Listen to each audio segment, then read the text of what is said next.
sir আপুনি মানে মোৰতো প্ৰথমতে আপুনি গম পাই লছ হ'ল দূৰ হ'ল হয় তাৰপিছত কিন্তু কি জানে ছাৰ মোৰ এজন মানে ক্লাইণ্টৰ মানে ৰিয়েল এষ্টেট মানে এজেণ্ট আছিলে ছাৰ আমি যে ইয়াত চিম্বলবোৰ পাওঁ মই মানে কিবা এটা দিলো আৰু ইনফৰমেশ্যন দি পেলাই পিছফালে গোটেই চিম্বলবোৰ মানে ড্ৰ কৰি দিলো চিম্বলবোৰ ড্ৰ কৰি দিলো ড্ৰ কৰি পেলাই মই মানে নিজৰ হিলিংটো দিওঁৱেই বাৰু হিলিং দি পেলাই দিছো তেওঁ মানে বহুত দিনৰ ৰিয়েল এষ্টেট এজেণ্ট তাৰমানে ঘৰ বিকিয়ে নহয় তাৰমানে বিক্ৰী নহয় যিহেতু মোৰ এব্ৰডত থাকে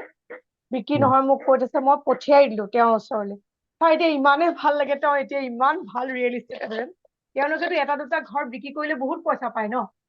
সেইমতেও তেওঁলোক মানে তাৰ তেতিয়া মোক কৈছিলে বাইদেউ মোৰ যদি মানে বিক্ৰী হয় মই আপোনাক মানে কিবাবোৰ নালাগে মোৰ যিটো এমাউণ্ট সেইটোৱে নাই তেওঁ মোক তাৰ পৰাও মানে ডলাৰ পঠিয়াই দিছে তাৰমানে মোৰ ইমান ভাল লাগিছে চিম্বল কেইটা দি তাৰ মই মানে পুৰা বনাই মানে লেমুলেশ্যন কৰি পেলাই মানুহৰ ওচৰত দি পঠাইছো তেওঁৰ ওচৰলৈ তেওঁ এতিয়া বিৰাট ভাল ৰিয়েল এষ্টেট এজেণ্ট মই ছাৰ চিম্বল কেইটা বিৰাট কাম কৰে ছাৰ চিম্বল কেইটা ড্ৰ কৰিলেও আৰু কাম কৰে মৌচুমী বাইদেউৰে আছিলে ন যে ফাৰ্ষ্ট শিকাৰ পিছতে তেখেতৰ বহুত পইচা লছ হৈ গৈছিলে বহুত বহুত চুৰ চুৰ হ'ল হৈ ছাৰ গৈছিল মোৰ